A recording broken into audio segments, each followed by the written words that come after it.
Hi friends, this is Vincent. நம்ம சேனலுக்கு உங்களை அன்புடன் வரவேற்க. நம்ம சேனல் வந்து பார்த்தீங்கன்னா உங்களோட கெரியரை செட் பண்ணுறதுக்காக தான் சப்ளிமெண்ட்ரி கவுன்சிலிங் சம்மந்தமாக நிறைய வீடியோஸ் வந்து உங்களுக்கு நம்ம கொடுத்துருக்கோம். கண்டிப்பாக நம்ம சேனலை ஃபாலோ பண்ணுங்கள். மறக்காமல் உங்கள் ஃப்ரெண்ட்ஸுக்கும் மேக்ஸிமம் நம்ம சேனலை பற்றி சொல்லுங்கள். அது மட்டும் இல்லாமல் supplementary counselling choice filling help வேணும் அப்படின்னா எப்போ வேணாலும் நீங்கள் நம்மளுக்கு தொடர்பு கொள்ளலாம். நம்மளோட நம்பர் டிசீஸ் மாஸ்டர் எடுத்து வாட்ஸ்அப் பண்ணுங்கள். நான் உங்களுக்கு ஹெல்ப் பண்ணுறதுக்கு ரெடியாக இருக்கேன். அதே மாதிரி உங்களுக்கு மேனேஜ்மெண்ட் கோட்டா அட்மிஷன் ஹெல்ப் வேணும் நீங்கள் நம்மளே தொடர்பு கொள்ளலாம். ஓகே ஃப்ரெண்ட்ஸ், ரொம்ப ஒரு முக்கியமான வீடியோக்குள்ளே வந்திருக்கோம். அதாவது என்ன அப்படின்னா, நமக்கு வந்து சப்ளிமெண்ட்ரி கவுன்சிலிங் வந்து அதாவது எப்போ வந்து இதோட ரேங்க் லிஸ்ட் வெளியே வரும், எப்போ வந்து இதோட ரேண்டம் நம்பர் வெளியே வரும், எப்போ வந்து பார்த்திங்கன்னா நம்ம சாய்ஸ் ஃபில்லிங் நம்ம போட போகிறோம், இந்த மாதிரி விஷயங்கள்லாம் நமக்கு தெரியாமல் இருக்கலாம். சரியா? இந்த வீடியோவை நீங்கள் ஸ்கிப் பண்ணாமல் லாஸ்ட் வரைக்கும் கேட்டிங்க அப்படின்னா இதை பற்றின எல்லா டீட்டெயில் நீங்கள் தெரிஞ்சுக்கலாம். First of all supplementary counselling நம்ம சொல்லும் போது வந்து பார்த்திங்கன்னா நமக்கு இருக்கிற நாட்கள் வந்து ரொம்ப குறைவு. சரியா?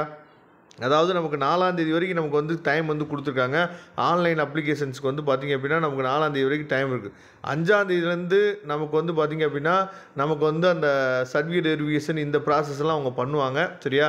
நமக்கு கவுன்சிலிங் நம்ம சொல்லும் போது வந்து பார்த்திங்கன்னா நமக்கு வந்து 6ஆம் தேதியிலேருந்து நமக்கு வந்து பார்த்திங்க அப்படின்னா அந்த 11ஆம் தேதிக்குள்ளே வந்து ஃபுல் கவுன்சிலிங்கே முடிய போகுது. ஆனால் 6ஆம் தேதியிலேருந்து 9ஆம் தேதிக்குள்ளே நமக்கு சப்ளிமெண்ட்ரி கவுன்சிலிங்கே நமக்கு முடிஞ்சிடும். சரியா?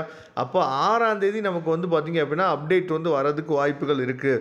அதாவது உங்களுக்கு வந்து தனித்தனியாக ரேங்க் லிஸ்ட்டு, தனியாக வந்து பார்த்திங்கன்னா ரேண்டம் நம்பர் இதெல்லாம் தனித்தனியாக விட போகிறது கிடையாது.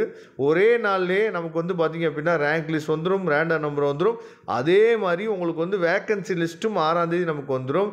அது மட்டும் இல்லாமல் இன்னொரு முக்கியமான விஷயம் என்னன்னு சொல்லி பார்த்திங்க அப்படின்னா நமக்கு வந்து சாய்ஸ் ஃபில்லிங் ஓப்பன் ஆகக்கூடிய அந்த பேஜும் வந்து பார்த்திங்கன்னா நமக்கு 6ஆம் தேதி நமக்கு ஓப்பன் ஆகிடும். சரியா?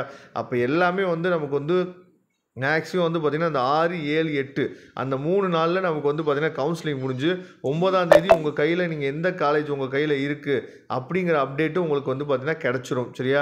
அதனால் கொஞ்சம் நீங்கள் வெயிட் பண்ணுங்கள். ஃபர்தராக நிறைய அப்டேட்ஸ் வந்து உங்களுக்காக வரப்போகுது. ரொம்ப முக்கியமாக நீங்கள் பண்ண வேண்டியது சாய்ஸ் ஃபில்லிங் உங்களால் போடவே முடியல, உங்களுக்கு போடவே தெரியாது அப்படின்னா நீங்கள் எப்போ வேணாலும் நம்மளை தொடர்பு கொள்ளுங்கள். நாம் உங்களுக்கு ஹெல்ப் பண்ணுறதுக்கு ரெடியாக இருக்கிறோம். ஏன்னா 4ஆம் தேதி நமக்கு வந்து வேக்கன்சி லிஸ்ட்டு வந்து வெளியே வந்துடும். அதாவது ஆஃப்டர் ரவுண்ட் 3க்கு அப்புறம் எவ்வளோ வேக்கன்சி இருக்குன்னு நமக்கு வெளியே வந்துடும். சரியா? அப்படி வெளியே வந்துருச்சு அப்படின்னா எந்தெந்த காலேஜில் சீட்ஸ் இருக்கும் அப்படிங்கிறது நமக்கு தெளிவாக தெரிஞ்சிடும். தெளிவாக தெரிஞ்சிச்சு அப்படின்னா நாமளே உங்களுக்கு வந்து பார்த்திங்கன்னா சாய்ஸ் ஃபில்லிங் போட்டு கொடுக்குறதுக்கு நாம் ரெடியாக தான் இருக்கிறோம். அதனால் உங்களுக்கு ஹெல்ப் வேணும் அப்படின்னா எப்போ வேணாலும் நீங்கள் நம்மளை தொடர்பு கொள்ளுங்கள். Thank you friends. நெக்ஸ்ட் வீடியோ பார்க்கலாம். அதுவரை உங்களுக்கு விடைபெறுவது உங்கள் நண்பர் வின்சென்ட். தேங்க்யூ.